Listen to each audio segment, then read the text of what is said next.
साथियों जय हिंद। मैं डॉक्टर संग्राम पाटिल। साथियों, राम जो हमारे देश में, हमारे संस्कृति में एक अभिन्न अंग हो चुके हैं संस्कृति के।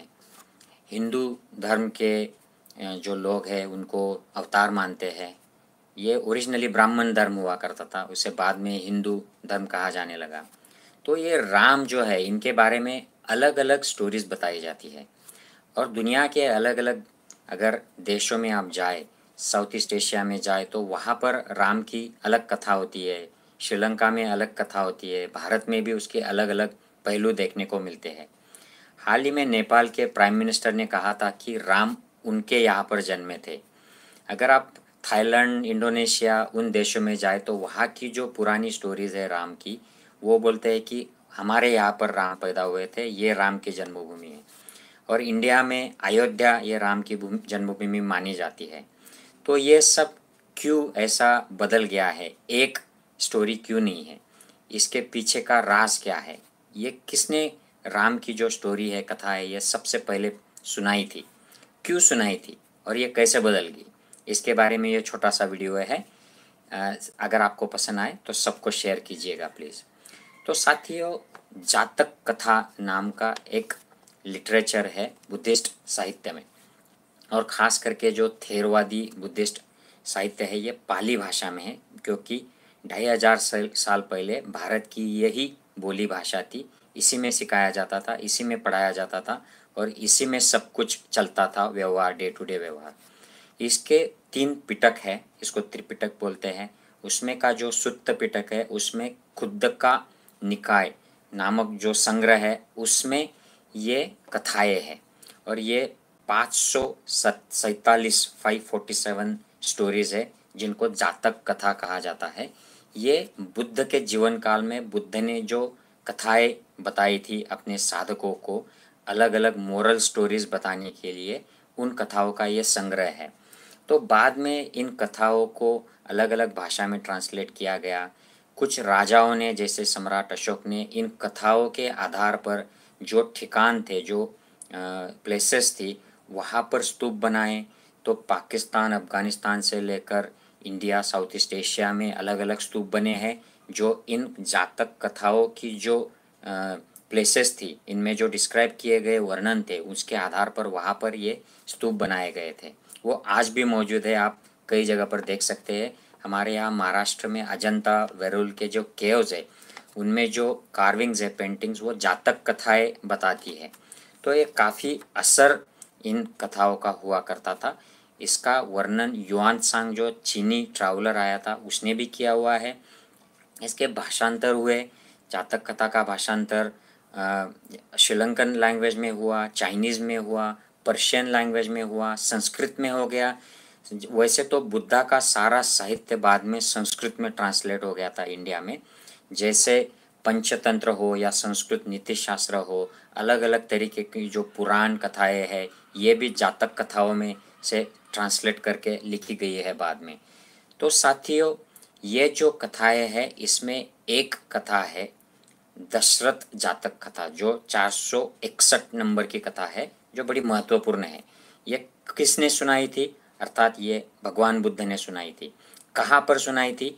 तो ये श्रावस्ती के शहर में जो जेतवन था, ये मेडिटेशन सेंटर बनाया था। उस वक्त अनाथ पिंडक नाम के एक व्यापारी था, उसने ये राजा से खरीद कर, ये बगीचा था राजकुमार का, इसको मेडिटेशन सेंटर बनाया था। यहाँ पर भगवान बुद्ध ने ये स्टोरी सुनाई थी। क्यों सुनाई थी? क्योंकि उनके एक साधक के यहाँ वो साधक के पिताजी की मौत हो गई थी और वो बड़ा दुखी हो गया था। तो उस सिलसिले में भगवान ने ये स्टोरी बताई थी। तो क्या थी ये स्टोरी? इस स्टोरी में भगवान बुद्ध ने बताया था कि बनारस में एक राजा हुआ करते थे, राजा दशरथ, और इस दशरथ की 16,000 रानियाँ थी। इन 16,000 में सबसे जो बड़ी महत्वपूर्ण रानी थी, उसके 3 अपत्य थे, 2 बेटे और 1 बेटी। ध्यान से सुनिएगा। बड़े बेटे का नाम था राम पंडित और छोटे का नाम था लखन, और बेटी का नाम था सीता देवी। ये बहुत इम्पॉर्टेंट है। ये ओरिजिनल कथा जो है जिससे बाकी सब वर्जन्स आई है, उसमें ये तीनों भाई बहन दिखाए गए हैं, बताए गए हैं। जो भगवान बुद्ध ने जो स्टोरी बताई है, ये रामायण और महाभारत के पहले का साहित्य है साथियों। तो इसमें जो राजा था, उसकी जो रानी बड़ी थी वो एक्सपायर हो गई, वो मर गई। राजा को बड़ा दुख हुआ, तो दूसरी वाली जो रानी थी उसको वो मेन रानी के पद पर बिठाया गया। तो उसको भी एक बेटा था, उसका नाम था भरत। और ये रानी जो थी, दशरथ राजा ने उसको एक वचन दे दिया था, प्रॉमिस कर दिया था कि आपको जो चाहिए मांगो, आपको मिल जाएगा। जैसे बच्चे बड़े होने लगे, भरत बड़ा होने लगा, तो रानी ने मांग कर दी कि मेरा बेटा राजा बनेगा। तो दशरथ चिढ़ गया, लेकिन रानी नहीं मानी। तो दशरथ को ये डर सताने लगा कि ये रानी शायद राम, लक्ष्मण और सीता को मार देगी, कुछ ना कुछ इनके खिलाफ कर देगी षड्यंत्र और इसको मार देगी।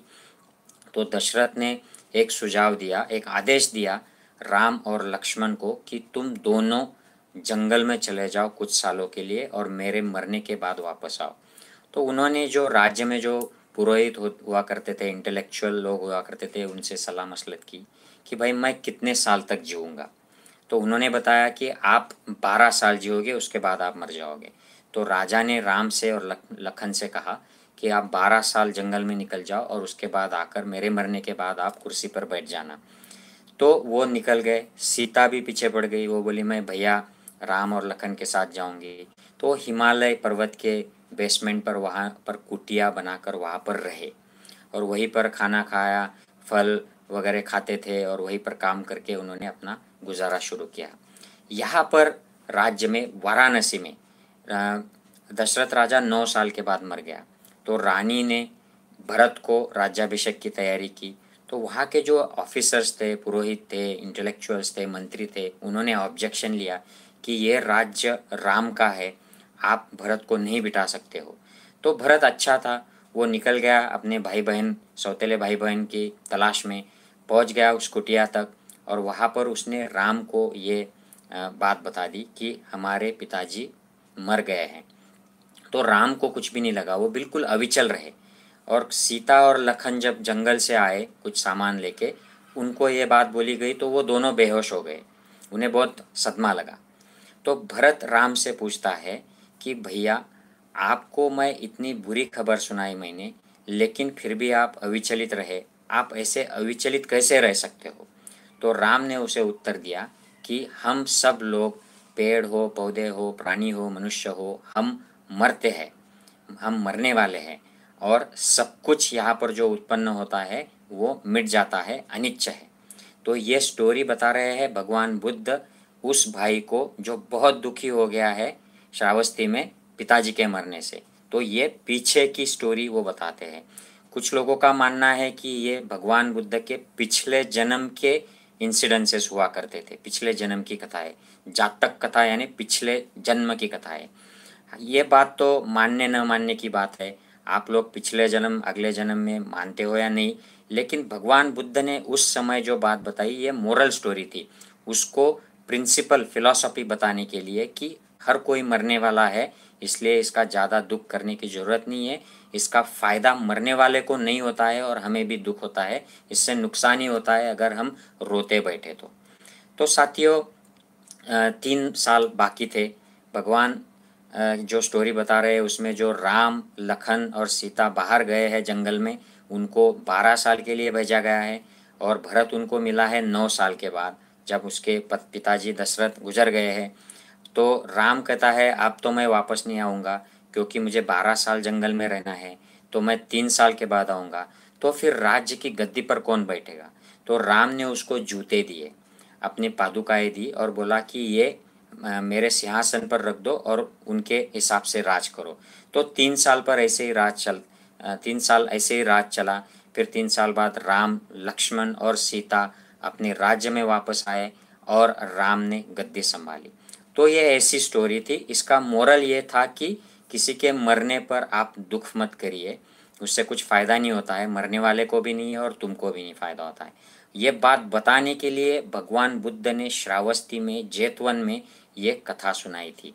ये जातक कथा है, दशरथ जातक नाम की ये कथा है, पाली भाषा में हुआ करती थी। तो ये जातक कथाएं अलग अलग जो है ये पोएम्स होती थी, काव्य होते थे। आज भी है ये पाली भाषा में। थेरवाद की अगर आप किताबें देखो, ये सुत्त पिटक की, खुद्दका निकाय की जो है ये काव्य होते हैं। तो उस वक्त ये गाए जाते थे, गांव-गांव में जाकर ये मोरल स्टोरी सुनाते थे। जैसे ये भाषांतर हो गए तो ये थोड़ी मॉडिफाई हो गई, इसमें के पात्र के रिलेशंस बदल गए, इनकी जगह जो है, जो ठिकान है इन कथाओं में ये बदल गए, इनकी फ़िलॉसफ़ी बदल गई। जो संस्कृति में इसके भाषांतर हुए, वहाँ की संस्कृति के हिसाब से इसमें कुछ चेंजेस कर दिए लोगों ने। और ये कथाएँ जहाँ-जहाँ गई, वहाँ की राम की जन्मभूमि अलग हो गई, वहाँ का दशरथ अलग हो गया, वहाँ की जो राम, लक्ष्मण, सीता है, इनके जो रिलेशंस है ये भी अलग-अलग हो गए। लेकिन ओरिजिनल जो कथा है इसमें दशरथ का राज्य वाराणसी, बनारस यहाँ पर हुआ करता था, इस एरिया में। यहाँ पर राम बड़े हुए थे।